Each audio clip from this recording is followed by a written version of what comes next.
যে আপনি যদি নবীজির মিলাদ মানেন আর সিরাত না মানেন, অর্থাৎ নবীজির জন্মে খুশি হলেন কিন্তু নবীর জীবন আদর্শ নিয়ে খুশি হলেন না, জীবন আদর্শ আপনার জীবনে ফিট করলেন না, তাহলে কিন্তু আপনি ইহকাল পরকাল কোনো কালেই সফলতা অর্জন করতে পারবেন না। কেন পারবেন না? নবীজির চাচা আবুল আহাব, আপন চাচা, নবীজি যখন জন্মগ্রহণ করলেন ওনার একজন দাসী ছিলেন সোয়াইবা। এই সোয়াইবা নামক দাসী আবুল আহাবকে যে সংবাদ দিলেন যে আপনার ভাই আবদুল্লাহ, ওই আবদুল্লাহর একটা সন্তান হয়েছে, চন্দ্রের সূর্যের মতো দেখতে সুন্দর, অনেক সুন্দর একটা সন্তান হয়েছে। তো এই আবুল আহাব এত খুশি হয়েছিলেন এই কথা শুনে, ওই দাসীকে আজাদ করে দিয়েছিলেন, দাসীকে মুক্ত করে দিয়েছিলেন। কেন? যে তুমি এসে আমাকে খবর দিলে যে আমার ভাইয়ের একটা সন্তান হয়েছে, তোমাকে আজাদ করে দিলাম। দেখেন, আবুল আহাব নবীজির মিলাদে জন্মে খুশি হয়ে দাসীকে আজাদ করলেন, কিন্তু উনি কি জাহান্নাম থেকে বাঁচতে পেরেছেন? বাঁচতে পেরেছেন? বাঁচতে পারেন নাই। কেন পারেন নাই? নবীজির জন্মে খুশি ছিলেন কিন্তু নবীজির সিরাত মানে নাই, নবীজির জীবন আদর্শ মানে নাই। এখান থেকে ক্লিয়ার যে নবীজির জীবন আদর্শ যদি না মানি, নবীজির মিলাদ নিয়ে যতই মাতামাতি করি, মুক্তির কোনো পথ নাই। চ্যানেলটি সাবস্ক্রাইব করে আমাদের সঙ্গেই থাকুন। আউযু বিল্লাহি মিনাশ শাইতানির রাজীম। বিসমিল্লাহির রহমানির রহিম। আলহামদুলিল্লাহ, আল্লাহ রাব্বুল আলামিনের দরবারে শুকরিয়া যে আল্লাহর অশেষ মেহেরবানিতে রবিউল আউয়াল মাসের 6 তারিখ আমাদের ধারাবাহিক যে তাফসির, সেই তাফসির প্রোগ্রামে যে আল্লাহ আপনাকে আমাকে দুনিয়াবীর সকল ব্যস্ততা থেকে ফারেক করে সুস্থ রেখে ভালো রেখে আল্লাহর ঘর মসজিদে বসে কোরআন এবং সুন্নাহ থেকে কিছু আলোচনা করার শোনার সুযোগ দান করলেন, সে আল্লাহর দরবারে শুকরিয়া আদায় করছি, বলছি আলহামদুলিল্লাহ।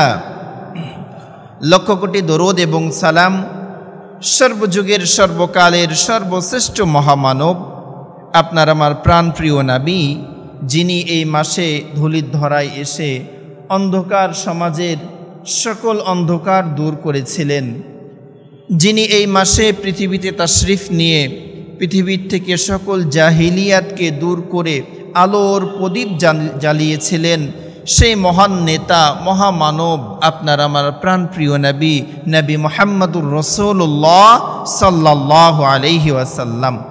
সম্মানিত হাজিরিন, আমরা অবগত আছি রবিউল আউয়াল মাসের আজকে 6 তারিখ। রবিউল আউয়াল মাস আসলে আমাদের নবীজির সিরাত এবং নবীজির মিলাদ নিয়ে কিছু আলোচনা হয়। তো আজকে আমরা এই ধারাবাহিকতায় আজকে নবীজির মিলাদ সম্পর্কে আলোচনা করব ইনশাআল্লাহ। নবীজির পুরো জীবনীকে 3টি ভাগে ভাগ করলে নবীজির জীবনী বোঝা আমাদের জন্য সহজ হবে। এর মধ্যে একটি নবীজি জন্মের আগ থেকে নবুয়তের আগ পর্যন্ত 40 বছর। দ্বিতীয় পার্ট হলো নবীজির মাক্কি জীবন, 40 থেকে শুরু করে মাক্কি জীবন যে 12 বছর, এই 12 বছরের জীবন। এরপরে 52 থেকে 53 থেকে 63 এই প্রথমে আপনার জীবনের শুরু থেকে নবীজির যে জন্মের আগ থেকে আপনার 40 পর্যন্ত, এটা হলো প্রথম অধ্যায়। আর দ্বিতীয় অধ্যায় হলো 40 থেকে শুরু করে 53 পর্যন্ত 13 বছর। আর তৃতীয় অধ্যায় হলো 53 থেকে শুরু করে 63 পর্যন্ত। এই 3টি অধ্যায় যদি আমরা বুঝতে পারি তাহলে নবীজির পুরো জীবনটা বোঝা যাবে। তো প্রথম যে অধ্যায়টি জন্মের আগ থেকে 40 পর্যন্ত, এই অধ্যায়ের শিরোনাম বা এই অধ্যায়ের নাম হলো নবীজির যে উনি নবী, এটার প্রমাণ ওনার জীবন দিয়ে আল্লাহ বুঝিয়ে দিয়েছেন। নবীর জন্য নবুয়তের প্রমাণ হলো প্রথম 40 বছর, আর দ্বিতীয় 40 বছর যেটা মাক্কি জীবন, দ্বিতীয় 13 বছর যেটা মাক্কি জীবন, এই মাক্কি জীবনের শিরোনাম হলো যে যারা সন্ত্রাস ছিল মক্কা নগরীতে, এই সন্ত্রাসীদের হামলা, কষ্ট, নির্যাতন মুখ বুজে সহ্য করার এই 13 বছর। আর শেষ জীবন যেটি 10 বছর মাদানি ছিল, এই 10 বছরটা ছিল এই সমাজ থেকে সকল খারাপি, জাহিলিয়াত, নোংরামি দূর করার 10 বছর। এই মোট 63 বছরের হায়াত। তো আমরা আজকে নবীজির প্রথম অধ্যায়, যেটি নবীর জন্য নবুয়তের দলিল, এই অধ্যায় নিয়ে আলোচনা করব। এই আলোচনার সূচনায় আর একটা জিনিস যদি ক্লিয়ার হয় আমাদের, তাহলে সুবিধা হবে। সেটা হলো ঈদে মিলাদুন নবী আর সিরাতুন নবী। ঈদে মিলাদুন নবী, আমরা এই রবিউল আউয়াল মাস আসলে এই শব্দটা শুনতে পাই, ঈদে মিলাদুন নবী। এই ঈদে মিলাদুন নবী অর্থটা কি? ঈদ মানে খুশি, আর মিলাদুন নবী মানে হলো নবীজির জন্ম। তাহলে ঈদে মিলাদুন নবী মানে হলো নবীজির জন্মে খুশি, আর সিরাতুন নবী মানে হলো নবীজির জীবন আদর্শ। নবীজির 40 থেকে 63 এই 23 বছরের হায়াতকে বলা হয় সিরাতুন নবী। এখন এই নবীজির মিলাদ অর্থাৎ নবীজির জন্ম, এই নবীজির আপনার মিলাদ নিয়ে ব্যাপক আলোচনা হয় আমাদের দেশে, কিন্তু নবীজির সিরাত নিয়ে আলোচনা হয় না। নবীজির জীবনী নিয়ে আলোচনা কম হয়, নবীজির মিলাদ নিয়ে আলোচনা হয়। আমাদের দেশে কিছু মানুষ আছে যারা এই রবিউল আউয়ালকে কেন্দ্র করে একাধিক প্রোগ্রাম করে, মিটিং করে, মিছিল করে, এরপরে জশ্নে জুলুস করে, মিলাদ করে, সিন্নি বিলাই।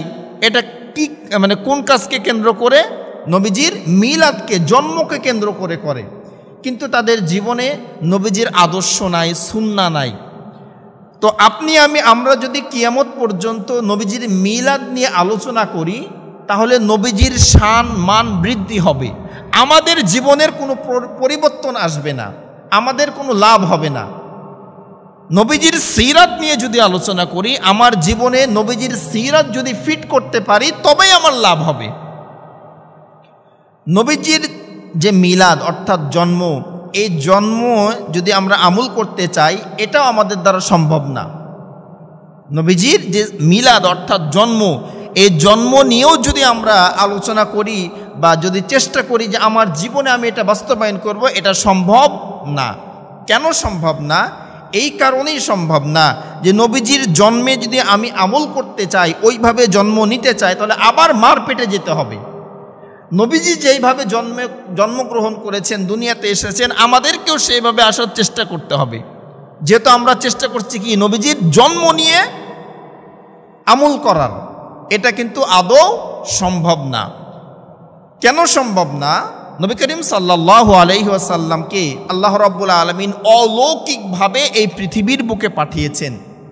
সাধারণ কোনো সন্তান যেইভাবে জন্মগ্রহণ করে, সাধারণ কোনো সন্তানের মতো আল্লাহ পৃথিবীতে পাঠায় নাই, অলৌকিকভাবে, অ্যামেজিংভাবে, আশ্চর্যভাবে নবীজিকে দুনিয়াতে পাঠিয়েছেন। এজন্য ইহকাল পরকাল দুই কালে কল্যাণের জন্য নবীজির মিলাদ নিয়ে বেশি দরকার নাই, নবীজির সিরাতটা আমার জীবনে দরকার, নবীজির জীবন আদর্শ আমার দরকার, নবীজির পারিবারিক বিষয়গুলো জানা দরকার, নবীজির ব্যক্তিগত বিষয়গুলো জানা দরকার। ছোটোর সঙ্গে কেমন ব্যবহার, বড়োর সঙ্গে কেমন ব্যবহার, প্রতিবেশীর সঙ্গে কেমন ব্যবহার, ওনার লেনদেন, আদান প্রদান যা কিছু আছে, এগুলো নিয়ে আলোচনা হওয়া দরকার, আর এগুলো আমল করা দরকার। তো আমরা যেহেতু আজকে নবীজির মিলাদ নিয়ে আলোচনা করছি, সিরাত নিয়ে ইনশাল্লাহ সামনে আলোচনা করব। আসুন মিলাদ সম্পর্কে অর্থাৎ নবীজির জন্ম সম্পর্কে শুনি।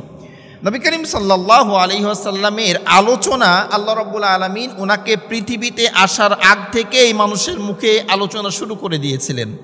আমরা দুনিয়াতে আসার পরে আমাদের আলোচনা হয়, আমার একটা নাম হয়, পরিচয় হয়, মানুষ আমাকে চিনে জানে, এটা দুনিয়াতে আসার পরে। কিন্তু নবীজি দুনিয়াতে আসার আগ থেকেই আল্লাহ ওনার আলোচনা মানুষের মুখে মুখে আল্লাহ জারি করে দিয়েছিলেন। কিভাবে জারি হয়েছিল? নবীজির মা আমেনা বলেন যে আমার সন্তান যখন আমার গর্ভে আসে, আমার শ্বশুর আব্দুল মুত্তালিব একদিন আমাকে এসে কমপ্লেন করলো যে বৌমা, আমার সন্তান আমার আব্দুল্লাহ তো দুনিয়াতে নাই, সে তো অনেক আগেই মারা গিয়েছে, তো আমাদের এই সমাজের কিছু মানুষ তোমার ব্যাপারে কমপ্লেন করলো যে তুমি নাকি এমন সেন্ট ব্যবহার করো, এমন আতর ব্যবহার করো যে আতরের সেন্টে কয়েকটা বাড়ি পর্যন্ত সেন্ট চলে যায়। কি এমন আতর ব্যবহার করো যে আতর তারা বাজারে কিনতেও পায় না? কাকে বলছেন? নবীজির মা আমিনাকে নবীজির দাদা আব্দুল মুত্তালিব বলছেন। নবীজির মা আমিনা ডাক দিয়ে বলেন, বাবা আমি আতর কোথায় পাবো? আমার তো স্বামী নাই, আতর কিনে দেওয়ার মতো মানুষটা তো দুনিয়াতে আমার নাই গো বাবা। কিন্তু এমন আশ্চর্যের বিষয়, আপনার সন্তান আব্দুল্লাহর পুত্র আমার পেটে যখন থেকে এসেছে তখন থেকে আমার শরীর দিয়ে এমনি ঘ্রাণ বের হয়, এমনি আতরের ঘ্রাণ বের হয়। এমনকি আমার বাড়িতে কেউ যদি বেড়াতে আসে আমার গায়ের ঘ্রাণ তার গায়েও চলে যায়। আমি তো আতর ব্যবহার করি না, কোনো সেন্ট ব্যবহার করি না, কিন্তু আমার গর্ভে যখন থেকে সন্তান এসেছে আমার গা দিয়ে এমনি সেন্ট বের হতে শুরু করেছে। সুবহানাল্লাহ, এমনি সেন্ট বের হয়। আমি তো কোনো আতর ব্যবহার করি না। আর কোথায় পাবো? আমার স্বামী নাই, আমি একজন বিধবা মহিলা, কে আমাকে কিনে দিবে? নবীজির চাচা আবু তালেব একদিন নবীজিকে বলছে যে ভাতিজা, আমি কিন্তু তোমাকে চিনি, তোমার শান মান আমি জানি তুমি শেষ নবী। তো নবীজি বললেন, চাচা এটা আপনি কিভাবে জানলেন যে আমি শেষ নবী? আবু তালেব বলছেন, ভাতিজা আমি কিছু দেখেছি আর তোমার মা আমিনার মুখে কিছু শুনেছি। দয়ার নবী মায়ার নবী এই কথা শোনার পরে চাচা আবু তালেবকে ডাক দিয়ে বলেন, চাচা আমি তোমার সোহবত পাই নাই, মাকে বেশি দিন দেখতে পাই নাই। আমার বুদ্ধি হওয়ার আগেই আমার মা দুনিয়ার থেকে বিদায় নিয়েছে। মার মুখে এমন কোনো কথা আমি শুনি নাই যে কথাগুলো শুনলে আমার আত্মা আমার তৃপ্তি হবে, এমন কোনো কিছু শুনি নাই। আমার মা আমার ব্যাপারে কি বলেছেন আপনি যদি বলেন আমার অন্তরাত্মাটা শান্তি পেয়ে যাবে। নবীজির চাচা আবু তালেব বলেন, ভাতিজা মুহাম্মাদু তোমার মা বলেছেন, তোমার মা যখন তোমাকে গর্ভে ধারণ করে, একটা মানুষ একটা মেয়ে একটা সন্তান যখন গর্ভে রাখে তখন তার অনেক কষ্ট হয়, ভার হয়, ওজন হয়। ওই সন্তানটা পেটে আসার পরে ওই মা খেতে পারে না, বমি করে দেয়। ওই সন্তান যখন একটু বড় হয় হাঁটু দিয়ে পা দিয়ে গুতা মারে, লাথি মারে। ওই সন্তান যখন ডেলিভারির আগ মুহূর্তে যায় আরও ওয়েট হয়, ওজন হয়। তোমার মা বলেছেন তোমাকে গর্ভে ধারণ করার কারণে তোমার মা আমিনার কোনোই কষ্ট হয় নাই। বলুন সুবহানাল্লাহ, কোনো কষ্ট হয় নাই, ভার ওজন কিছুই বুঝতে পারে নাই। নবীজির চাচা আবু তালেব বলেন, ভাতিজা এখানেই শেষ নয়, তোমার মা আমাকে বলেছেন তোমাকে গর্ভে নিয়ে তোমার মা যখন বাড়ির থেকে বের হতো আকাশে মেঘের টুকরাগুলো তোমার মার মাথার উপরে ছায়া দিয়ে দিত, যেন তোমার মার কষ্ট না হয়। এজন্য আকাশের মেঘের টুকরাগুলো তোমার মার মাথার উপরে ছায়া দিত। তোমার মা আরো বলেছেন, তোমার মা তোমাকে পেটে নিয়ে যখন বাড়ির থেকে বের হতো কাঁটার উপরে পা পড়ে গেলে কাঁটা তুলার মতো নরম হয়ে যেত, পাথরের উপরে পা পড়ে গেলে পাথর তুলার মতো নরম হয়ে যেত। এমনকি তোমার মা তোমাকে পেটে নিয়ে কুয়ার থেকে পানি আনতে যেত, তো কুয়ার পানি তোমার মার জন্য কুয়ার মুখ বরাবর চলে আসতো। বলুন সুবহানাল্লাহ, কুয়ার পানি তো নিচে থাকে, কিন্তু আমিনা যখন পানি আনতে যায় তখন কুয়ার পানিগুলো কুয়ার মুখ বরাবর চলে আসে। তো তদানীন্তন সময়ের মেয়েরা অপেক্ষায় থাকতো যে আমিনা কখন পানি আনতে যাচ্ছে, আমরাও তাহলে সহজে পানি পেয়ে যাব। সুবহানাল্লাহ।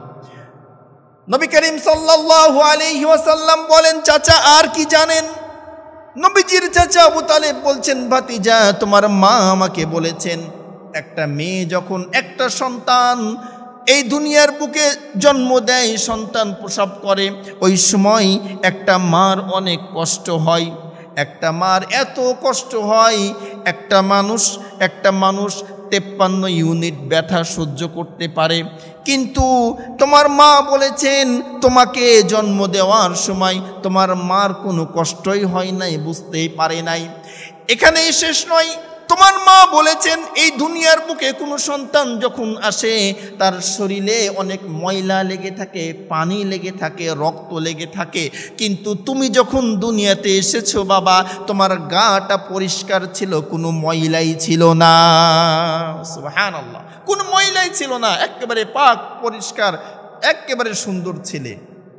এরপরে নবীজির চাচা বলছেন যে তোমার মা বলেছেন কোনো সন্তান যখন দুনিয়াতে আসে ওই ঘরটাকে সেন্ট দিতে হয়, দুর্গন্ধ হয়ে যায়, কিন্তু তুমি যখন দুনিয়াতে আসো কোনো সেন্টের প্রয়োজন হয় নাই, কোনো ধূপের প্রয়োজন হয় নাই, এমনি ওই ঘরটা সেন্টে ভরপুর হয়ে গিয়েছিল। সুবহানাল্লাহ। তোমার মা বলেছেন কোনো সন্তান যখন দুনিয়াতে আসে ওই সন্তানের নাড় কাটতে হয়, নাড়ি কাটতে হয়, কিন্তু তোমার মা বলেছেন তুমি যখন দুনিয়াতে এসেছো তোমার নাড় কাটার প্রয়োজন হয় নাই, কুদরতিভাবে কে যেন তোমার নাড় কেটেই তোমাকে এই দুনিয়ার বুকে পাঠিয়েছেন। সুবহানাল্লাহ, নাড় কাটার কোনো প্রয়োজন হয় নাই। এরপরে নবীজির চাচা বলছেন তোমার মা বলেছেন তুমি যখন দুনিয়াতে আসো একটা সন্তান দুনিয়াতে আসার পরেই চিৎকার দিয়ে কেঁদে ওঠে। যদি সন্তানরা না কাঁদে তাহলে আমরা কি বুঝি যে এই সন্তানটা অসুস্থ, ট্রিটমেন্টের দরকার। কিন্তু তোমার মা বলেছেন তুমি যখন দুনিয়াতে আসো আসার পরেই তুমি নামাজের সূরাতে বসে গেছো, বসার পরে জমিন থেকে একটু মাটি হাতে নিয়ে আসমানের দিকে হাত তুলেছো, আসমানের দিকে আঙ্গুল তোলার সঙ্গে সঙ্গে তোমার ঘরের ছাদটা ফাঁকা হয়ে গেছে, ওপর থেকে অলৌকিক আলো এসে তোমার ঘরটা ভরে গেছে। আর তোমার মা আমেনা বলছেন ওই আলোতে আমি শাম, পারস্য, মিশর সব আমার ঘরে বসে দেখতে পেয়েছি। বলুন সুবহানাল্লাহ। আমেনা বলছেন ওই আলোতে আমি পুরো শহর শাম পর্যন্ত, মিশর পর্যন্ত আমার ঘরে বসেই দেখতে পেয়েছি, এত আলোকিত হয়ে গিয়েছিল। নবীজির চাচা আবু তালেব বলেন তোমার মা বলেছেন এখানেই শেষ না, তোমার মা তোমাকে কোলে নিয়ে বসে আছেন। তুমি যখন জন্মগ্রহণ করেছ সুবহ সাদেকের সময় ফজরের আগ মুহূর্তে তোমার মা তোমাকে কোলে নিয়ে বসে আছেন। অদৃশ্য একটা আওয়াজ ভেসে আসলো তোমার মার কানে। তোমার মা শুনতে পেল কে যেন বলছে মার কোল থেকে ওই সন্তানটাকে কিছুক্ষণের জন্য উঠিয়ে নাও। মাশরিক থেকে মাগরিব, জুনুল থেকে শিমাল, উত্তর থেকে দক্ষিণ, পূর্ব থেকে পশ্চিম, পুরো পৃথিবীর সকল মাখলুকের সঙ্গে পরিচয় করিয়ে দাও। হযরতে আদম থেকে ঈসা পর্যন্ত যত নবী আর রাসূল এসেছেন তাদের যত জ্ঞান ছিল সকল জ্ঞান তার মধ্যে দিয়ে দাও। যত জ্ঞানী মানুষের যত জ্ঞান আছে তার মধ্যে দিয়ে দাও। সকল মাখলুকের সঙ্গে তার পরিচয় করিয়ে দাও। তোমার মা বলেন তুমি তোমার মায়ের কোলে ছিলে, হঠাৎ করে তোমার মা দেখছে কোলে নাই। আমি আশ্চর্য হয়ে গেলাম আমার সন্তান কোথায়। আবার দেখছি কিছুক্ষণ পর তোমার মা বলছেন তুমি তোমার মার কোলে উপস্থিত। সুবহানাল্লাহ। কিছুক্ষণ পরে তোমার মা বলছেন যে আবার তুমি তোমার মার কোলে উপস্থিত, তোমাকে পুরো পৃথিবীর সকল জ্ঞান তোমার মধ্যে ঢুকিয়ে দেওয়া হয়েছে। সুবহানাল্লাহ। তো এই যে অলৌকিকতা, এটা যদি আমরা চেষ্টা করি তা আমাদের মধ্যে মনে হয় আমরা আনতে পারবো বলেন? এটা করতে হলে কি করতে হবে? আবার মার পেটে যে চেষ্টা করে দেখতে হবে যে এভাবে আসা যায় কি না। এটা কিন্তু আমাদের আমলের বিষয় না। আমলের বিষয় কি? নবীজির জীবন আদর্শ, উনি কিভাবে চলেছেন সেইভাবে আমাদেরকে চলতে হবে, তাহলে আমাদের মুক্তি হবে, নচেত আমাদের মুক্তির কোনো পথ নাই। তাহলে নবীজির চাচা আবু তালেব বলছেন যে তোমার মা আমাকে এই কথাগুলো শুনিয়েছেন। তোমার মা তোমাকে কোলে নিয়ে তোমার চেহারার দিকে তাকাচ্ছেন আর আফসোস করছেন যে এই সন্তানটা এত সুন্দর, এই সন্তানের বাবা আজকে নাই। বাবা যদি থাকতো এই সন্তানকে পেয়ে কতই খুশি হতো, এই সন্তানকে নিয়ে বেড়াতে যেত, সন্তানের জন্য খেলনা এনে দিত। এইভাবে আফসোস করছেন। আল্লাহ রাব্বুল আলামিন ইলহামের মাধ্যমে আমিনাকে জানিয়ে দেয় আমিনা তুমি আফসোস করছো তোমার সন্তানের বাবা নাই। তোমার সন্তানের বাবা থাকলে তাকে বেড়াতে নিয়ে যেত, খেলনা কিনে দিত, এজন্য তোমার আফসোস হয়। তুমি একটু সবুর করো, তোমার সন্তানকে তোমার স্বামী খেলনা কিনে দিত, খুব বেশির বেশি কাঠের খেলনা দিত, খুব বেশির বেশি পাথরের খেলনা দিত, খুব বেশির বেশি লোহার খেলনা দিত। তোমার সন্তানকে বড় হতে দাও, আমি আল্লাহ তোমার সন্তানকে চাঁদ তারা নিয়ে খেলার ব্যবস্থা করে দিব। এর প্রমাণ আমরা দেখেছি নবীজির হাতের ইশারায় চাঁদ দুই টুকরা হয়ে গিয়েছে। সুবহানাল্লাহ। আল্লাহ রাব্বুল আলামিন বলেন, তুমি আফসোস করো না আমেনা, তোমার সন্তানকে বড় হতে দাও। যখন সময় আসবে তোমার সন্তানকে তার বাবা এই দুনিয়ার বাজারে ঘোরাতো, পার্কে ঘোরাতো, হাটে ঘোরাতো, মাঠে ঘোরাতো, কিন্তু আমি তোমাকে কথা দিচ্ছি তোমার সন্তান আব্দুল্লাহ, তোমার সন্তান মুহাম্মদকে এই দুনিয়া থেকে আমি আল্লাহ আমার আরশ পর্যন্ত, জান্নাত পর্যন্ত তোমার সন্তানকে ঘোরাবো। সুবহানাল্লাহ। আমরা জানি যে মেরাজে আল্লাহ রাব্বুল আলামিন নবীজিকে মেরাজ করিয়েছিলেন, আল্লাহর সান্নিধ্যে নিয়েছিলেন। মা আমিনা সন্তানকে কোলে নিয়ে আছেন আর বলছেন যে দুনিয়াতে অনেক সন্তান দেখেছি, এত সুন্দর সন্তান তো আর এর আগে দেখি নাই, এত সুন্দর সন্তান আল্লাহ আমাকে দান করেছেন।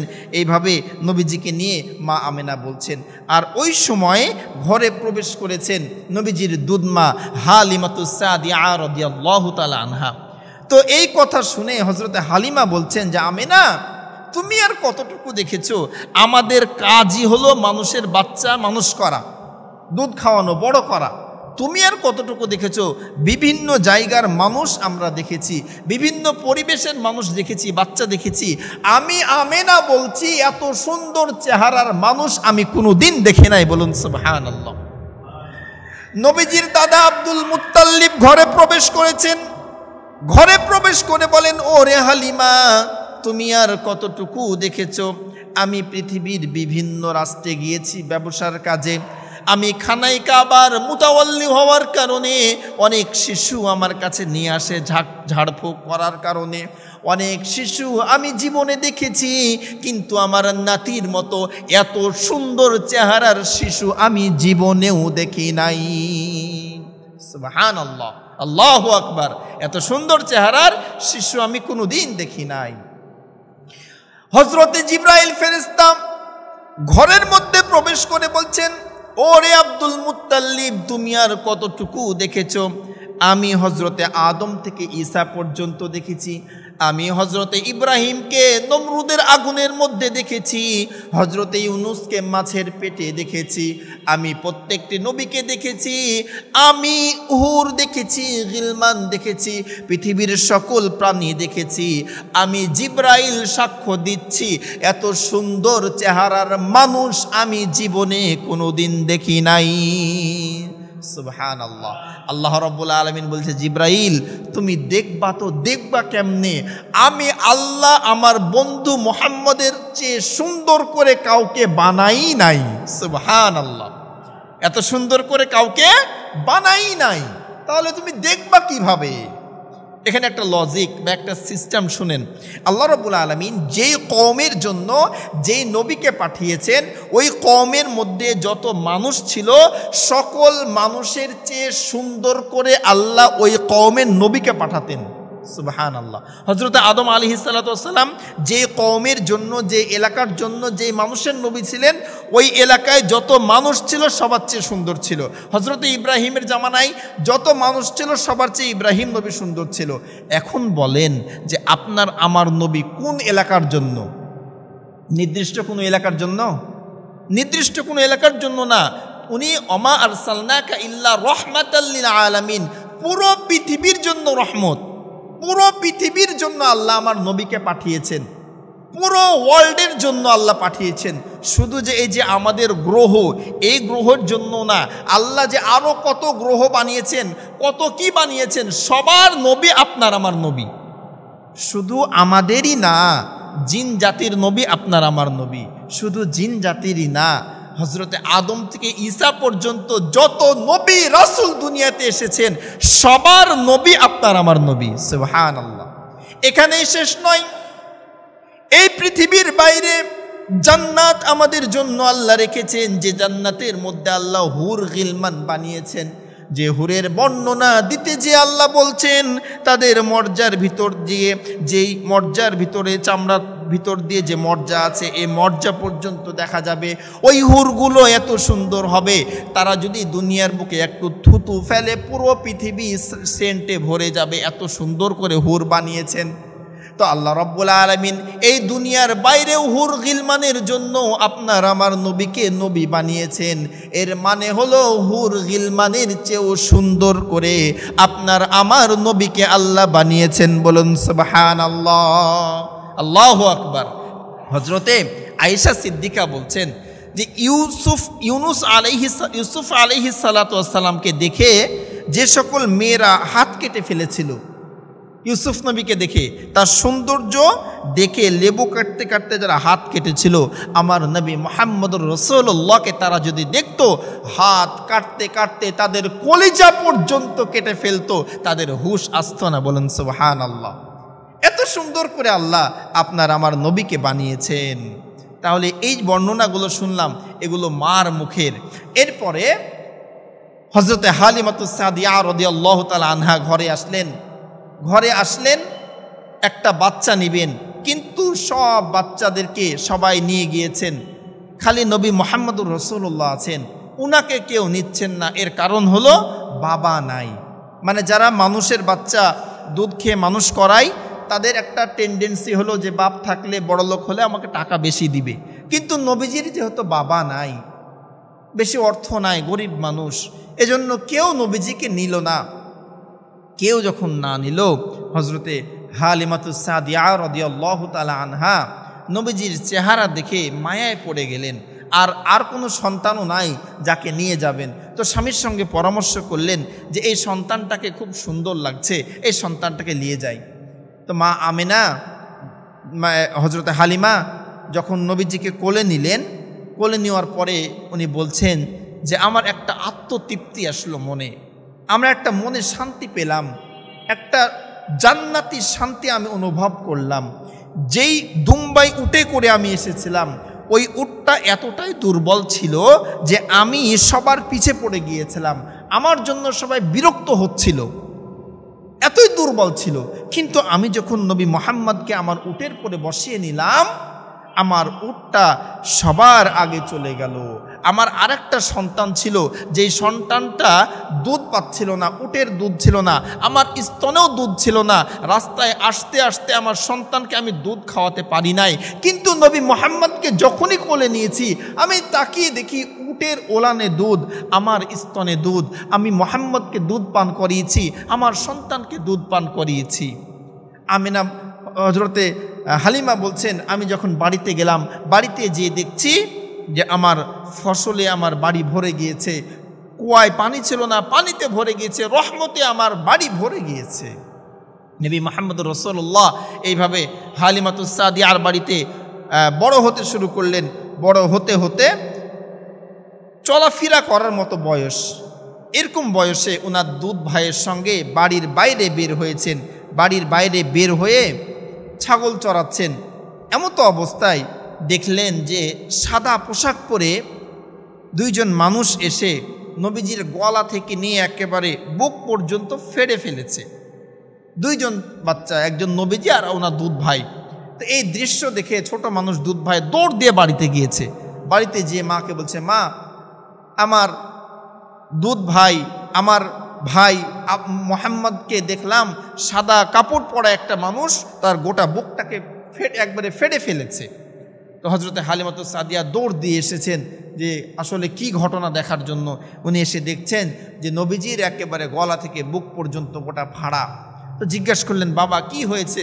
যে মা, আমি তো কিছু দেখি নাই, আমি শুধু দেখলাম সাদা পোশাক পরা দুইজন মানুষ আমাকে শুইয়ে দিয়ে আমার বুকটাকে চিরে ফেললো। হযরতে হালিমাতুস সাদিয়া এই দৃশ্য দেখে, এই অবস্থা দেখে উনি ভীত হয়ে গেলেন, ভয় পেয়ে গেলেন যে এত সুন্দর ছেলে, এত বরকতময় ছেলে, যদি কোনো আকাম হয়ে যায়, পরের ছেলে যদি কিছু হয়ে যায়, তাহলে আমি কি জবাব দিব?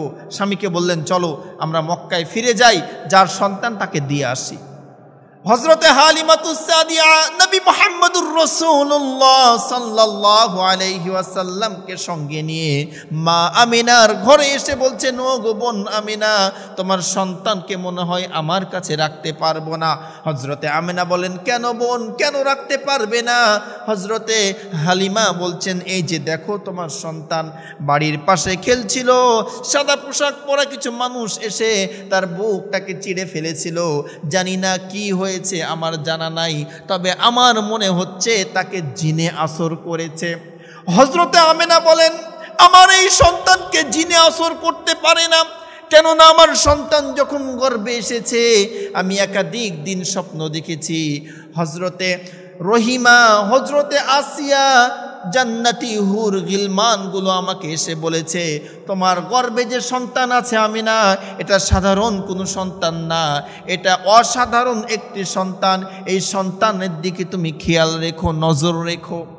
হযরত আমিনা বলছেন যে জিনের কোনো আসর আমার সন্তানে হতে পারে না, আমার সন্তান সাধারণ কোনো সন্তান না, আমার সন্তান অসাধারণ একটি সন্তান। তুমি ভয় পেও না, যাও নিয়ে যাও।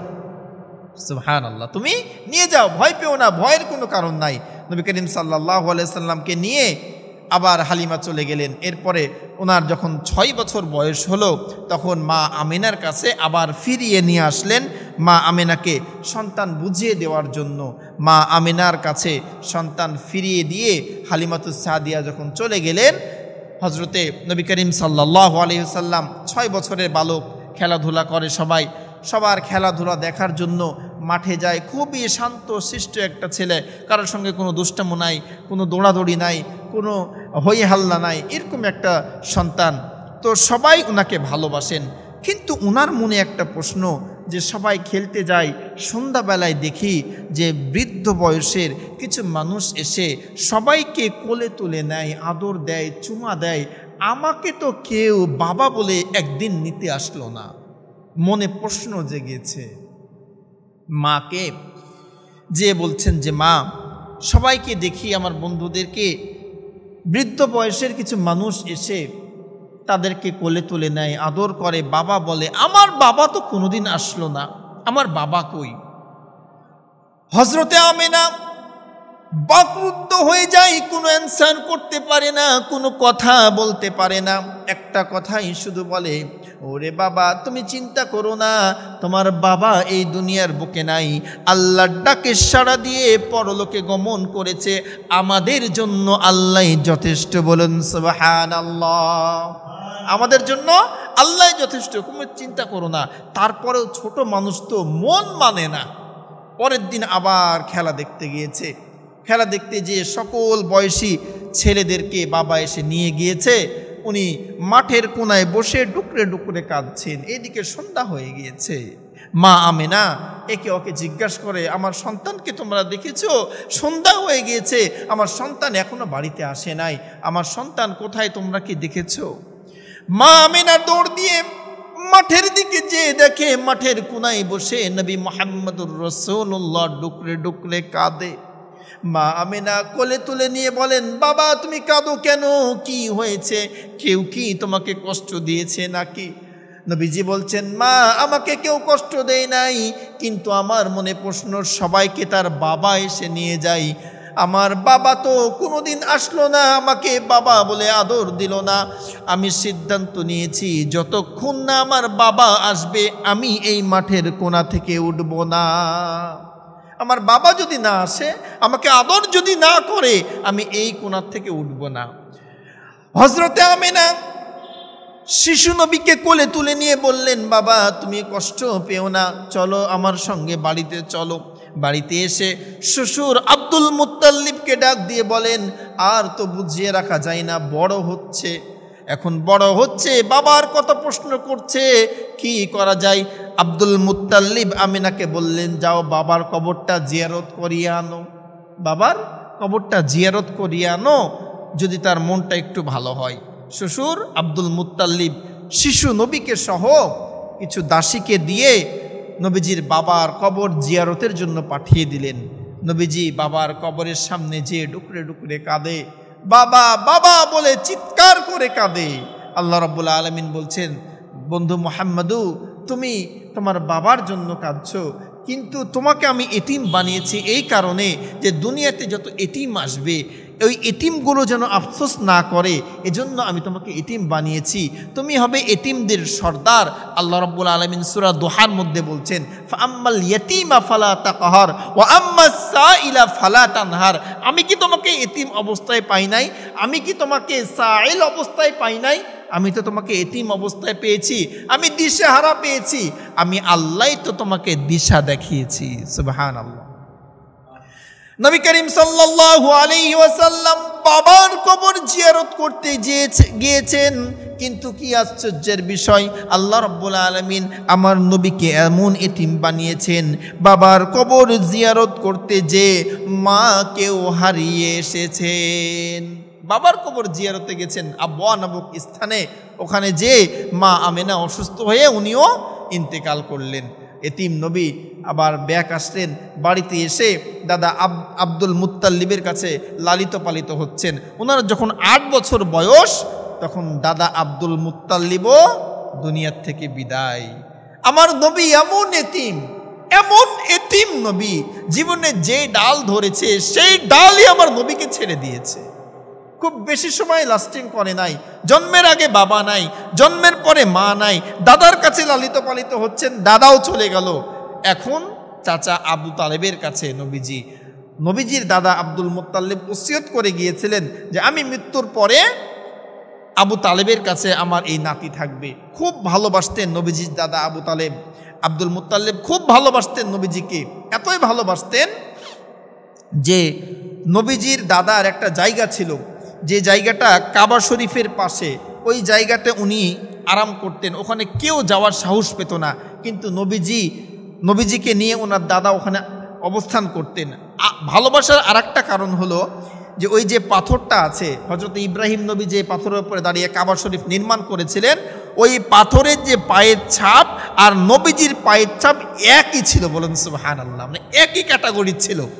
এজন্য ওনার দাদা আব্দুল মুত্তালিব খুব ভালোবাসতেন। তো যাই হোক, দাদাও বিদায় নিলেন, নবী আমার চাচা আবু তালেবের কাছে লালিত পালিত হতে শুরু করলেন।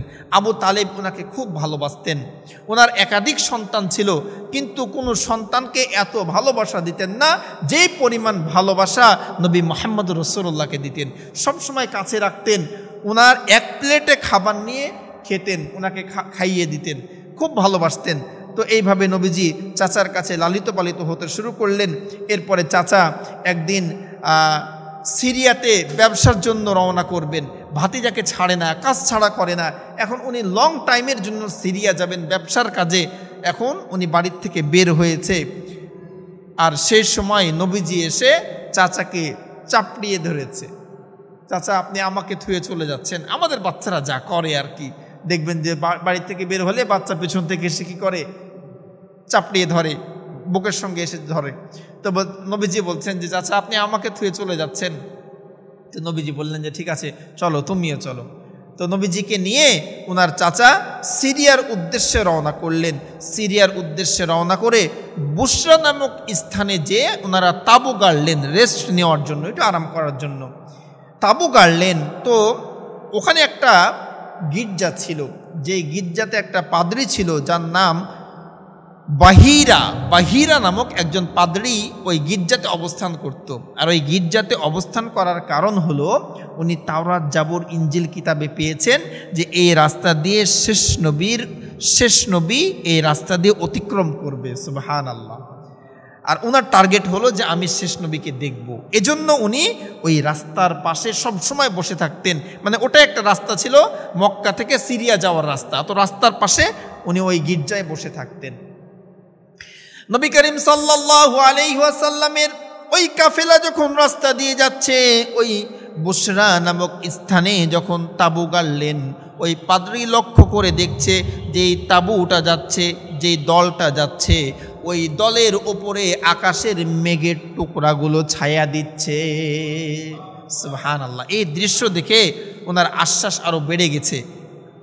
একবারে সব খোলাখুলি পেয়েছেন যে নবীজির আকৃতি কেমন হবে, চেহারা কেমন হবে, মেঘ ছায়া দিবে, দেখতে কেমন হবে, সব তাওরাত, ইনজিল যা বলে সব লেখা ছিল। তো উনি যখন দেখলেন যে মেঘ, আকাশের মেঘগুলো পুরো এই দলকে ছায়া দিচ্ছে, উনি তখন ভাবলেন যে এই দলের মধ্যেই মনে হয় নবী থাকতে পারে। উনি কি করলেন, চালাকি করে ওনাদেরকে মেহমানদারি করার একটা ব্যবস্থা করলেন, দাওয়াত দিলেন যে আপনারা আমার কাছে খাবেন। তো সবাই খেতে বসেছে। ইন দ্য মিন টাইম ওই পাদ্রী এসে নবী মুহাম্মদুর রাসূলুল্লাহ সাল্লাল্লাহু আলাইহি সাল্লামকে বলছেন যে আমি তোমাকে কিছু জিজ্ঞাসা করব, আমার গডের কসম, যে তুমি আমাকে সত্য বলবে। তো নবীজি বললেন, আপনার গড, আপনার যে উপাসনা, আপনার যে মূর্তি আছে তাদের কসম করলে আমি বলবো না, আল্লাহর কসম যদি করেন তাহলে আমি আপনার সঙ্গে কথা বলবো। সুবহানাল্লাহ। ছোট্ট মানুষ বলছেন যে আল্লাহর কসম যদি করেন তবে আমি আপনার সঙ্গে কথা বলতে পারবো, আপনার দেবতার সঙ্গে আমার কোনো সাথ নাই। যাই হোক, ওই পাদ্রী জিজ্ঞাসা করলেন যে আচ্ছা আপনি কিভাবে ঘুমান, আপনি কি করেন, অনেক কথা জিজ্ঞাসা করার পরে বললেন যে আমি আপনার পিঠটা দেখতে চাই। কি দেখতে চাই? পিঠ দেখতে চাই। পিঠ দেখতে যাওয়ার কারণ হলো নবীজির এই পিঠের ডান দিকে নবুয়তের একটা সিল ছিল, নবুয়তের একটা সিল ছিল, পয়সার মতো গোল একটা সিল মারা ছিল। তো ওই পাদ্রী এই সিল দেখে আবু তালেবকে বলছেন যে আপনার এই ভাতিজাকে খুব সাবধানে রাখবেন। এই ভাতিজা হলো শেষ নবী, আখেরি পয়গম্বর, শেষ জামানার নবী। আমি তাওরাত, ইনজিল, জাবুরে পেয়েছি এই রাস্তা দিয়ে উনি সিরিয়ায় সফরে যাবেন, এজন্য আমি বহুত দিন যাবৎ অপেক্ষায় ছিলাম। আমি সাক্ষ্য দিচ্ছি ইনি হলেন শেষ নবী।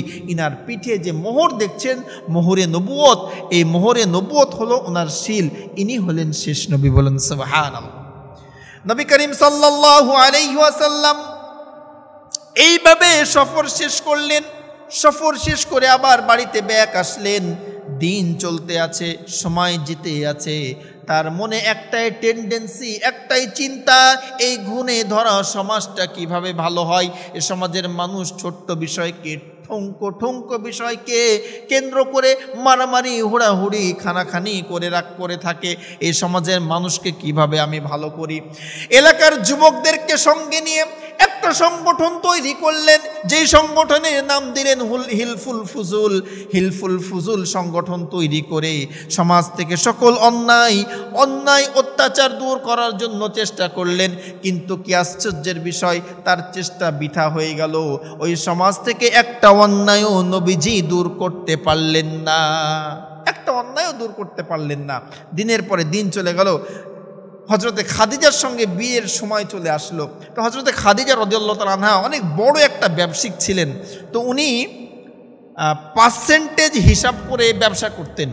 মানে একজনকে উনি ওনার ব্যবসাতে ইনক্লুড করলেন, নিলেন, ওকে বলতেন যে আপনার সঙ্গে আমার 20%, 30% এরকম ভাগ থাকবে, 100 টাকাতে 20 টাকা আপনার, 30 টাকা আমার, এইভাবে আর কি একটা ভাগে উনি ব্যবসা করতেন। তো নবী মুহাম্মদুর রাসূলুল্লাহ সাল্লাল্লাহু আলাইহি সাল্লামকে হজরতে খাদিজাতুল কুবরা ওনার ব্যবসার নিযুক্ত করলেন পার্টনার হিসাবে। এখানে আমরা একটা ভুল বলি যে চাকরি দিয়েছেন, না, চাকরি না, পার্টনার হিসাবে ওনাকে নিলেন। নেওয়ার পরে বেশ কিছু সামানা দিয়ে সিরিয়ায় পাঠিয়ে দিলেন, আর সঙ্গে একটা দাসীকে উনি সঙ্গে দিয়ে দিলেন যে তুমি এই মুহাম্মদের সঙ্গে যাবে এবং তার উঠা বসা চলাফেরা সব কিছু তুমি পর্যবেক্ষণ করবে, দেখবে। নবী করিম সাল্লাল্লাহু আলাইহি ওয়াসাল্লাম হযরতে খাদিজার মাল সামানা নিয়ে সিরিয়ার পথে রওনা করলেন। সঙ্গে একজন দাসী, যে দাসী হযরতে খাদিজার দাসী, তাকে ফলো করে সঙ্গে যাই। এইভাবে সিরিয়া যে উনি ব্যবসা করলেন, ব্যবসা করে অনেক অর্থ লাভ করলেন।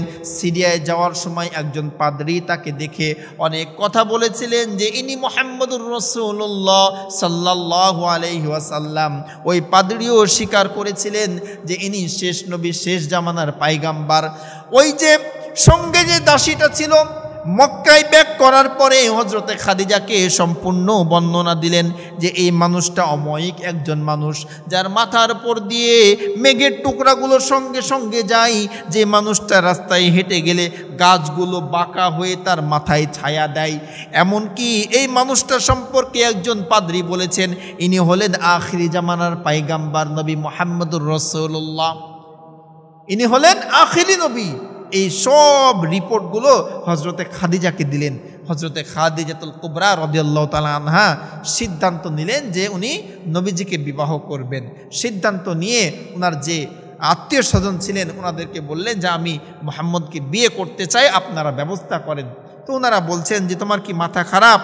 তুমি যে ছেলেকে বিয়ে করতে চাচ্ছ তার বাবা নাই, মা নাই, থাকার মতো জায়গা নাই, তার সম্পত্তি নাই, আর তুমি এই সমাজের একজন প্রভাবশালী ব্যবসায়িক, তুমি একজন ধনী মানুষ, বড়লোক মানুষ, এরকম একটা ইয়েতিমকে কেন বিয়ে করবে? তুমি বিয়ে করতে চাইলে অনেক মানুষ আছে, অনেকে আছে তোমাকে বিয়ে করবে, এরকম ইয়েতিমকে বিয়ে করার কি দরকার? হযরত খাদিজাতুল কুবরা রাদিয়াল্লাহু তাআলা আনহা বলেন, প্রশ্ন যখন করেছেন উত্তর নিয়ে যান। আমি জানতে চাই মুহাম্মদুর রাসূলুল্লাহ গরীব, কিন্তু জানতে চাই এই মানুষটার বংশ পরিচয় কি? এই মানুষটার বংশ পরিচয় কি? বংশের কিন্তু একটা মহত্ব আছে, গুরুত্ব আছে। নবীজি একটা সেরা বংশ, শ্রেষ্ঠ বংশ কুরাইশ বংশে জন্মগ্রহণ করেছিলেন। তো খাদিজাতুল কুবরা এই কথাই বললেন যে আমার নবী মুহাম্মদ গরীব, ঠিক আছে, কিন্তু তোমরা বলো তো ইনি কোন বংশে জন্মগ্রহণ করেছেন? সবাই এক বাক্যে বললেন এই সমাজের সবচেয়ে শ্রেষ্ঠ বংশ কুরাইশ বংশ, এই কুরাইশ বংশে নবী মুহাম্মদুর রাসূলুল্লাহ জন্মগ্রহণ করেছেন। হযরতে খাদিজা বলছেন আমার 2 নম্বর প্রশ্ন, আচ্ছা বলো তো এই মুহাম্মদের চরিত্র কেমন? মুহাম্মদের চরিত্র কেমন? মানুষের ব্যক্তিগত জীবনের সবচেয়ে গুরুত্বপূর্ণ বিষয় হলো চরিত্র। চরিত্র মানুষের একটা অমূল্য সম্পদ। চরিত্রহীন মানুষ সব কিছু করতে পারে। তো হযরত খাদিজা বললেন যে আচ্ছা বলো তো এই মানুষটার চরিত্র কেমন? সবাই এক বাক্যে বললেন যে ইনার মতো ভালো চরিত্র মানুষ আর একটা নাই। নবীজির চরিত্র সম্পর্কে স্বয়ং আল্লাহ সার্টিফিকেট দিচ্ছেন। আমাদের চারিত্রিক সার্টিফিকেট কাউন্সিলর দেয়, ওয়ার্ড কাউন্সিলর দেয়, চেয়ারম্যান দেয়, মেম্বার দেয়। যারা আমাদের চারিত্রিক সার্টিফিকেট দেয় তাদের চরিত্র নিয়ে সন্দেহ থাকে, কিন্তু নবী মুহাম্মদুর রাসূলুল্লাহর চারিত্রিক সার্টিফিকেট স্বয়ং আল্লাহ দিয়েছেন। বলেন সুবহানাল্লাহ, স্বয়ং আল্লাহ দিয়েছেন। তো হযরতে খাদিজা বললেন যে আচ্ছা বলো তো এই লোকটার চরিত্র কেমন? সবাই এক বাক্যে বললেন যে এর মতো উত্তম চরিত্রের মানুষ আর নাই। হযরতে খাদিজাতুল কুবরা বলেন আমার 3 নম্বর প্রশ্ন, আচ্ছা বলো তো এই মানুষটা দেখতে কেমন? সবাই এক বাক্যে বলেছে এর মতো সুন্দর চেহারার মানুষ এই সমাজে আর একটা নাই। হযরতে খাদিজা বলেন আমার মুহাম্মদের টাকা নাই, অর্থ নাই, সম্পত্তি নাই, বাবা নাই, তো কি হয়েছে? সে একটা ভালো বংশের সন্তান, তার চরিত্র ভালো, সে দেখতে ভালো। আমি খাদিজার স্তবর অস্তবর যত সম্পত্তি আছে সকল সম্পত্তির বিনিময় আমি মুহাম্মদকে বিয়ে করতে চাই। সুবহানাল্লাহ, আল্লাহু আকবার। বলছেন যে আমি সব সম্পত্তির বিনিময় মুহাম্মদকে বিয়ে করতে চাই, তোমরা ব্যবস্থা করো। হযরতে খাদিজাতুল কুবরা সব সম্পত্তির বিনিময় নবীজিকে বিবাহ করলেন। এরপরে নবীজির জীবন চলতে শুরু করলো, একের পর এক সময় চলে যাচ্ছে। নবীজি নবুয়তি লাভ করলেন 40 বছর বয়সে। এই 40-এর আগ পর্যন্ত কিন্তু আমাদের আজকের আলোচনা, সামনের দিন 40 থেকে মাক্কি জীবন যেটা সেটা আলোচনা করব। তো নবীজির সঙ্গে হযরত খাদিজার বিয়ে হয়ে গেল, জীবন চলতে শুরু করলো, সন্তান জন্মগ্রহণ করলো। এরপরে একের পরে এক সময় চলে গেল। এখানে একটা ছোট্ট আমরা কথা বলি যে হযরত খাদিজাতুল কুবরা নবীজিকে এত ভালোবাসতেন যে নবীজি যখন দিনের দাওয়াত দিয়ে বাড়িতে আসতেন সেই সময়ের মানুষেরা এত খারাপ ছিল, নবীজিকে বিভিন্নভাবে টর্চার করত। কিন্তু বাড়িতে আসার পরে হযরত খাদিজাতুল কুবরা এমনভাবে আমার নবীকে সান্ত্বনা দিতেন যে নবীজির সারা দিনের কষ্ট উনি ভুলে যেতেন। সুবহানাল্লাহ। নবীজি ততদিন দ্বিতীয় বিয়ে করেন নাই যতদিন হযরত খাদিজা জীবিত ছিলেন। নবীজি বলতেন এই কথা, অন্য অন্য স্ত্রীদেরকে গল্প করতেন যে তোমরা আমার সুখের দিনের সঙ্গী, হযরতে খাদিজা আমার দুঃখের দিনের সঙ্গী ছিল, তার জীবনের সকল সম্পত্তির বিনিময় আমাকেও সে বিয়ে করেছিল। এইভাবে হযরতে খাদিজার বর্ণনা দিতেন। হযরতে খাদিজাকে নবীজি অনেক ভালোবাসতেন। তো এই খাদিজাতুল কুবরা মৃত্যুর আগে নবীজিকে একটা অনুরোধ করেছিলেন। আমরা একবারে শেষ সময় চলে এসেছি, শেষ করে দিব। নবীজিকে একটা অনুরোধ করলেন যে স্বামী আপনার কাছে তো জীবনে কিচ্ছু চাই নাই, আজকে একটা জিনিস আমি চাচ্ছি, আপনি আমাকে দিবেন আমি আশা করছি।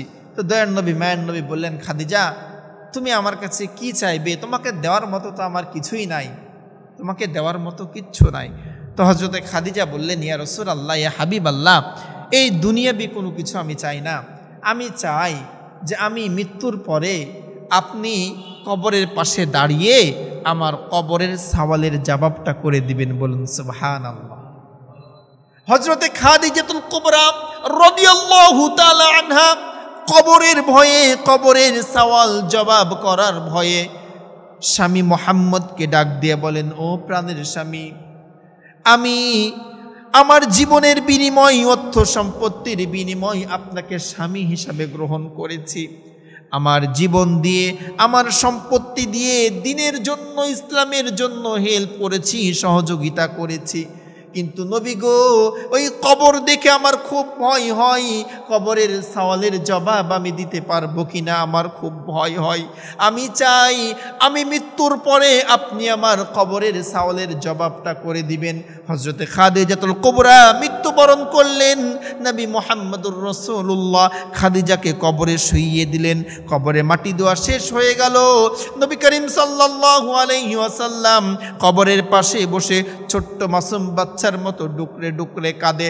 সাহাবায়ে কেরাম কাঁদে। সাহাবীরা বলেন, ইয়া রাসূলুল্লাহ, ইয়া হাবিবাল্লাহ, বাড়িতে যাবেন না? চলেন বাড়ি যাই। দয়ার নবী, মায়ার নবী বলছেন, ওরে সাহাবীরা, যাও যাও, তোমরা বাড়িতে যাও। আমার খাদিজা কবরের সওয়ালের জবাব নিয়ে খুবই ভীত, খুবই ভয় পাই। আমি আমার খাদিজাকে কথা দিয়েছিলাম, তার কবরের সওয়ালের জবাব আমি করে দিব। যাও, তোমরা বাড়িতে যাও। যতক্ষণ না মুনকার নাকির আসছে, যতক্ষণ না সওয়াল জবাব হচ্ছে, আমি মুহাম্মদ কবর থেকে নড়ব না। সুবহানাল্লাহ। আমি নড়ব না, আমি এখানে অপেক্ষা করব। অনেক সময় চলে যায়, কিন্তু হজরতে মুনকার নাকির আসে না, এই ফেরেশতা দুইজন আসে না।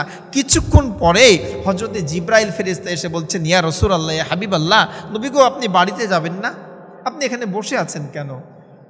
নবীজি বলছেন, ভাই জিব্রাইল, আমার খাদিজা তো কবর দেখে খুব ভয় পায়, কবর দেখে খুব ভয় পায়। আমার খাদিজা আমাকে ওয়াদা করিয়েছিল যে আমি তার কবরের সওয়ালের জবাব করে দিব। তো ভাই, তুমি তো ফেরেশতাদের সর্দার, কই মুনকার নাকির কেন এখনো আসে না? তারা কি আসবে না? হযরতে জিব্রাইল ফেরেশতা বলেন, ইয়া রাসূলুল্লাহ, ইয়া হাবিবাল্লাহ, খাদিজা যেই দিন কবরের ভয়ে আপনাকে জিম্মাদার, জামিনদার বানিয়েছিল, সেই দিন আল্লাহ রাব্বুল আলামিন মুনকার নাকিরের সওয়ালের জবাব স্বয়ং আল্লাহ করে দিয়েছেন। হযরতে খাদিজার সওয়ালের জবাব করার কোনো দরকার নাই, আপনি বাড়িতে চলে যান। মুনকার নাকিরের সওয়ালের জবাব স্বয়ং আল্লাহ করে দিয়েছেন। বলুন সুবহানাল্লাহ, আল্লাহু আকবার। আপনি বাড়িতে চলে যান, আপনার কোনো ভয় নাই, কোনো টেনশন নাই। তো এই ছিলেন হযরতে খাদিজাতুল কুবরা। আরেকটা ঘটনা আমরা শুনি। হযরতে খাদিজাতুল কুবরা, আপনাদের কষ্ট হচ্ছে ভাই, আর 5 মিনিট সময় নিব। হযরতে খাদিজাতুল কুবরা একদিন নবী মুহাম্মদুর রাসূলুল্লাহ গভীর রাত্রিবেলায়, আর মা ফাতেমা ঘরে শুয়ে আছেন। তো নবীজি হযরতে খাদিজাকে বলছেন, খাদিজা, এই যে ঘরে যে বাচ্চাটা শুয়ে আছে, এই বাচ্চাটা কে? কাকে বলছেন? খাদিজাকে বলছেন যে এই যে ঘরে বাচ্চাটা শুয়ে আছে, মা ফাতেমাকে দেখিয়ে বলছেন, এই বাচ্চাটা কে? হযরত খাদিজা বললেন, ইয়া রাসূলুল্লাহ, ইয়া হাবিবাল্লাহ, নবী গো, এটা আপনার আমার মেয়ে ফাতেমা। নবীজি বললেন, খাদিজা, আপনি কি জানেন আল্লাহ রাব্বুল আলামিন আপনার আমার এই ফাতেমাকে জান্নাতি নারীদের নেত্রী বানিয়েছেন? বলুন সুবহানাল্লাহ। এই কথা শুনে হযরতে খাদিজা খুশি হন নাই। মানে যে পরিমাণ খুশি হওয়া দরকার, খুশির যে বহির্প্রকাশ চেহারায় আসা দরকার, সেই পরিমাণ আসে নাই। নবীজি খেয়াল করলেন যে খাদিজা খুশি হতে পারেন নাই। নবীজি জিজ্ঞাসা করলেন, খাদিজা, আপনার মেয়ের এই সম্মান, এই ইজ্জত, এই ডিগ্রির কথা শুনে আপনি খুশি হন না? আপনি আনন্দিত হন নাই? কারণ কি? হযরতে খাদিজাতুল কুবরা রাদিয়াল্লাহু তাআলা আনহা বলেন, ইয়া রাসূলুল্লাহ, ইয়া হাবিবাল্লাহ, নবী গো, আমি খাদিজা এই দিনের জন্য, ইসলামের জন্য আমার জীবন যৌবন বিলিয়ে দিয়েছি, আমার স্তবর অস্তবর সকল সম্পত্তি বিলিয়ে দিয়েছি, কিন্তু আল্লাহ আমাকে জান্নাতি নারীদের নেত্রী না বানিয়ে আমার মেয়ে ফাতেমাকে কেন বানালেন, এই বুঝ আমার আসে না। আমি তো কম করি নাই, আমার যা ছিল সব দিয়ে দিয়েছি। আপনি দিনের দাওয়াত দিয়েছেন, আপনাকে সান্ত্বনা দিয়েছি, আপনার সেবা করেছি। আমি তো আমার জীবনকে এই ইসলামের জন্য শেষ করে দিয়েছি। আপনি হীরার গুহায় ধ্যানমগ্ন থেকেছেন, ওই হীরার গুহায় আমি আপনার জন্য খাবার নিয়ে গিয়েছি। হীরা গুহাটা এত উঁচু একটা পাহাড়, আমরা জোয়ান মানুষ উঠতে লেগে আমাদের অবস্থা খারাপ, কতবার যে পানি খাওয়া লেগেছে, কতবার যে বসা লেগেছে। এখন তো তার সিঁড়ির রাস্তা, সে সময় তো এত সুন্দর রাস্তাও ছিল না। হযরতে খাদিজাতুল কুবরা নবীজিকে বলেন, ইয়া রাসূলুল্লাহ, ইয়া হাবিবাল্লাহ, আমার জীবন যৌবন ইসলামের জন্য দিয়ে দিয়েছি, স্তবর অস্তবর সকল সম্পত্তি দিয়ে দিয়েছি। আল্লাহ আমাকে জান্নাতি নারীদের নেত্রী না বানিয়ে আমার মেয়ে ফাতেমাকে কেন বানালেন? নবীজি বলছেন, খাদিজা, এটা যদি আমার হাতে থাকতো এটা তোমাকেই দিতাম, কিন্তু আল্লাহ এই পুরস্কার আমাদের মেয়েকে দিয়েছেন। কেন দিয়েছেন? আপনাকে তিনটা আমি প্রশ্ন করব, এই প্রশ্নের মাধ্যমেই আপনি অ্যান্সার পেয়ে যাবেন। নবীজি বলছেন, আপনাকে তিনটা প্রশ্ন আমি করব, এই তিনটা প্রশ্নের মধ্যে আপনি অ্যান্সার পেয়ে যাবেন যে আপনাকে জান্নাতি নারীদের নেত্রী না বানিয়ে আপনার মেয়েকে কেন বানানো হয়েছে। নবী করিম সাল্লাল্লাহু আলাইহি ওয়াসাল্লাম এক নম্বর প্রশ্ন করেন, আচ্ছা খাদিজা বলেন তো আপনি আপনার জীবনের কয় বছর বয়সে ইসলাম গ্রহণ করেছেন? কয় বছর বয়সে ইসলাম গ্রহণ করেছেন? হযরতে খাদিজা বলেন, ইয়া রাসূলুল্লাহ, ইয়া হাবিবাল্লাহ, আমি আমার জীবনের 55 বছর বয়সে ইসলাম গ্রহণ করেছি। কয় বছর? 55 বছর বয়সে ইসলাম গ্রহণ করেছেন। এখন নবীজি বললেন যে আচ্ছা, এই 55 বছরের আগ পর্যন্ত আপনি কি ছিলেন? আপনি আল্লাহকে চিনেন নাই, নামাজ পড়েন নাই, রোজা করেন নাই, আল্লাহর হুকুম মানেন নাই, কিন্তু আপনার মেয়েটা কয় বছরে ইসলাম গ্রহণ করেছে? সে তো জন্মগতভাবেই মুসলমান, সে তো জন্মগতভাবেই মুসলমান। আপনার জীবনে 55 বছর আপনি শেষ করে এসে আপনি ইসলাম গ্রহণ করেছেন। 2 নম্বর প্রশ্ন, আচ্ছা বলেন তো দেখি, ইসলাম গ্রহণের আগে আপনি কি ছিলেন? আপনি আল্লাহকে চিনেন নাই, আপনি ইসলাম মানেন নাই, পর্দা করেন নাই। কত মানুষ আপনাকে দেখেছে, কত মানুষ খাদিজাকে চিনে। হযরতে খাদিজা বলছেন, হ্যাঁ, আমি একজন ব্যবসায়িক মেয়ে হওয়ার কারণে একাধিক মানুষ আমাকে দেখেছে, আমার অবায়ক, আমার চেহারা দেখেছে। হযরতে নবী করিম সাল্লাল্লাহু আলাইহি ওয়াসাল্লাম বলেন, খাদিজা, আপনার ফাতেমাকে কয়জন দেখেছে? আপনার এই ফাতেমাকে কয়জন দেখেছে? তো হযরতে খাদিজা বললেন, ইয়া রাসূলুল্লাহ, কেউ দেখে নাই, আমরা ছাড়া আর কে দেখবে? নবীজি বলছেন, তাহলে বলেন, আপনার মেয়েকে দুনিয়ার কেউ দেখে নাই, আর আপনাকে দুনিয়ার অনেক মানুষ দেখেছে। জীবনের 55 বছর বয়সে আপনি ইসলাম গ্রহণ করেছেন, আর আপনার মেয়ে জন্মগতভাবেই মুসলমান। আপনার 55 বছরের ইবাদতগুলো সব বাকি আছে, আর আপনার মেয়ে জন্মগতভাবেই সে মুসলমানের ঘরে জন্মগ্রহণ করে ইবাদত করছে। তো এই পুরস্কার আল্লাহ আপনাকে দিবেন, আপনার মেয়েকে দিবে। সুবহানাল্লাহ। এখান থেকে আমাদের জন্য একটা শিক্ষা, এই কাহিনীটা বলার কারণ হলো, এখান থেকে আমাদের একটা শিক্ষা, সেটা হলো আমাদের জীবনের যে অবস্থাতে আমরা আছি এখন থেকে আমাদেরকে ব্যাক করতে হবে, ফিরে আসতে হবে। হ্যাঁ, কোনো একটা যুবক, মনে করেন যে একটা যুবক, সে জীবনের শুরু থেকে ইসলাম গ্রহণ করেছে, ইসলামের পথে চলেছে, নামাজ পড়েছে, রোজা করেছে, হজ জাকাত সব ইবাদত করেছে। একটা যুবক শুরু থেকে করেছে, আর আপনি একবারে বৃদ্ধ বয়সে যে তোবাতিল্লাহ করলেন, ওই যুবক আর আপনি সমান হবেন? সমান হবেন না। এই যে এখান থেকেই বোঝা যায় যে সমান হবে না। এজন্য জীবনের প্রথম থেকেই আল্লাহর ইবাদত করতে হবে। আমরা যে যে অবস্থানে আছি, আমার বয়স যতই হোক না কেন, আমাদের আর দেরি করা যাবে না। শয়তান আমাদেরকে ওয়াসওয়াসা দেয় যে মালাকুল মাউত তো এখন আসবে না, দেরি আছে, আর একটু করে নিই, আর একটু করে নিই, আরও তো সময় আছে। এই শয়তানের ওয়াসওয়াসাতে পড়ে আমরা সময়কে নষ্ট করছি। আসুন আমরা সকলেই আমাদের এই মূল্যবান সময়গুলোকে কাজে লাগাই। আর এই যে আলোচনা শুনলাম, এই আলোচনা হলো মিলাদুন নবী, নবীজির জন্ম। এখান থেকে আমাদের জন্য আমলের কোনো বিষয় নাই। আমরা আমল কি করব এটা সামনের সপ্তাহে ইনশাল্লাহ শুনবো। এই যে যেগুলো শুনলাম, এগুলোতে আমার নবীর মান এবং শান বৃদ্ধি হলো, আমরা এখান থেকে উপকৃত হলাম, আমাদের নবীর প্রতি ভালোবাসা তৈরি হলো। এখানে আর একটা কথা আমরা এখানে যোগ করতে পারি, সেটা হলো যে আপনি যদি নবীজির মিলাদ মানেন আর সিরাত না মানেন, অর্থাৎ নবীজির জন্মে খুশি হলেন কিন্তু নবীর জীবন আদর্শ নিয়ে খুশি হলেন না, জীবন আদর্শ আপনার জীবনে ফিট করলেন না, তাহলে কিন্তু আপনি ইহকাল পরকাল কোনো কালেই সফলতা অর্জন করতে পারবেন না। কেন পারবেন না?